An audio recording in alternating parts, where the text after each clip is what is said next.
Well, hello everyone. We are back in our Huntley house. So we are 1 week now, 1 week in. So you can see we're moving and getting some stuff moving. Floors were out last time, bringing some samples for new vinyl. Kind of playing with some of the windows, trying to get the inserts out. And this is really foggy, so sorry, I hate to do this, but I gotta do it. It drives me nuts. There.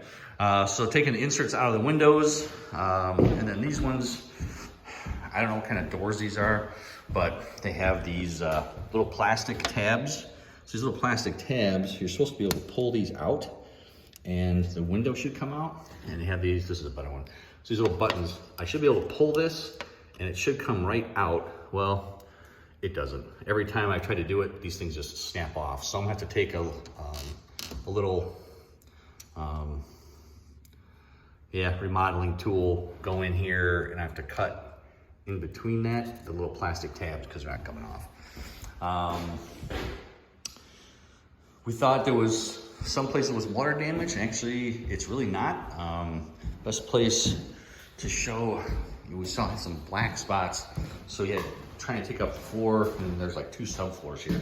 So actually there's nothing there, and we was concerned about that. So we come around on this side, and if you come around this side, there was a little bit of like a black mold on the wall, but it was surface. It kind of looked like that. It was more dirt actually. But you can kind of see on the window, if I do this just right, you can kind of see right there. So you can see that, where those drip marks are, the gutters, when they put the gutters in, and you can actually see it's 1 3/8 inches there, and it's 2 7/8 on that side, I think. So the gutter actually comes to the house, dead ends, and all the water is coming up, over, down the window, and there's only so much a window can take. So the water actually is coming in along this side and down, and it's coming up and over the drywall. So there was a little bit dark down there. The insulation actually wasn't bad. The only place it was dark and it's completely dry now is down here. There's a little wet spot. The mold was a little bit wet, or the insulation was a little bit wet, but again, not bad. So we'll be able to put that back in. So now we've been going around addressing trim, just trying to get a handle on things. So got the floor out in the kitchen. Took out cabinet doors yesterday. We're gonna finish cleaning these, and then we're gonna spray all the insides of the boxes, because the insides are kind of nasty too. I got the floor up there, and then started spraying trim. So you can kind of see the trim. That was the rest of the house. And yesterday we got to the point we can start spraying primer. So I'm doing an oil-based primer, which I really don't like using oil.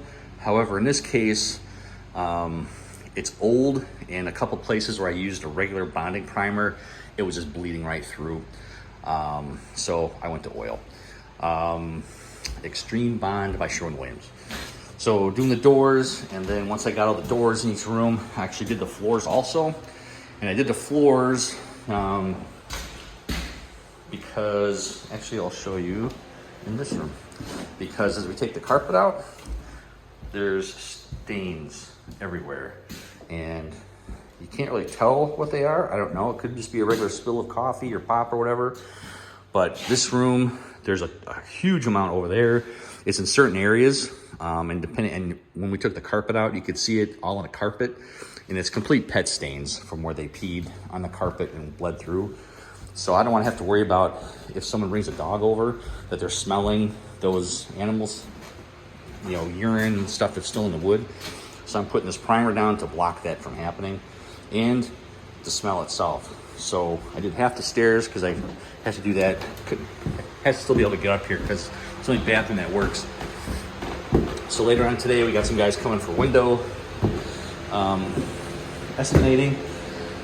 So when they're done, I'll finish spraying all this. I just did one side of the door. I still have the other side of the door, but it's the only bathroom that works right now. Same thing, just did here. There was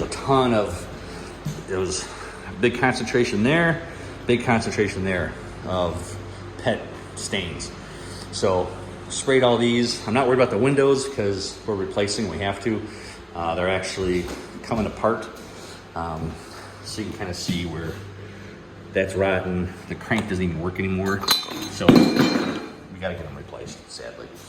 We were trying not to spend the money on that, but we have to. And same thing in there, just doing a primer on the ground. So it makes a huge difference just in the look of things, everything with the white trim. Got a couple spots downstairs where I got to do some more work on the trim before I can spray it out. It had just some grime on there that we have to get off. So I got some Dawn dish soap and scrubby pads, so we'll get that off today. Let it dry overnight, vacuum it tomorrow, and then probably Friday night we'll spray it again with primer. So that way we can start working on other areas. Biggest one is walls. A lot of settlement cracks like that. And then tons of holes. There was another video we showed of holes. So you got corner cracks, the old window hardware. Upstairs is not bad. Downstairs, I think we're at 198 different types of hooks that have been put in the wall that we have to take out. So that's where we're at so far. And we'll keep you updated, show you the progress of what we're doing. So it's been kind of fun. You can kind of see, I think the one window you saw it. We've been trying to play with the pond, trying to get some of this duckweed out. It hasn't worked. We tried doing a pump to pump like a, almost like a fish tank. So it drops off, pumps out the water and the duckweed out. We took a ton of duckweed out in a matter of a day and a half, but it couldn't keep up. And the biggest reason is I never paid attention to it before was that we're the end of 4 ponds plus a runoff. So anytime there's kind of rain, everything comes from our neighbor's pond over there, comes through the overflow through ours. So one of our friends suggested we can get with those floats that they use if there's an oil spill. So we're gonna try that, but we're still waiting on a couple pond people to call back to help out, because since it flows through, we can't do traditional treatments, so we have to get creative. So we thought of getting those oil skimmers, take an oil skimmer on here, stick it in there so that way the duckweed stays on top, and then we can either treat it as it comes in or skim it off. We're not sure exactly how we're gonna handle that yet, but that would be that's probably the best idea we've had so far. And then still trying to figure out a pump for the pond. The one that was here isn't working, so we're sending it back to get rebuilt because they're really expensive. And I wasn't expecting to be that expensive. So that's kind of our status right now. We're gonna pull all the foam cords, and I got, like I said, downstairs, we gotta start working on walls trim so we can get that sprayed out. The oil primer, it takes a little bit longer to dry, but it's a really good bonding primer. And I don't have to worry about anything bleeding through. So there's no stains, water, pet, or otherwise that bled through. These are my footprints from last night because I forgot to close the windows when I left. So I had the exhaust going out. So I had to come up here with my shoes and track all over a nice white primer everywhere. Anyway, there's our update. Hope you guys are having a great day, and keep checking back for the progress of the Huntley remodel.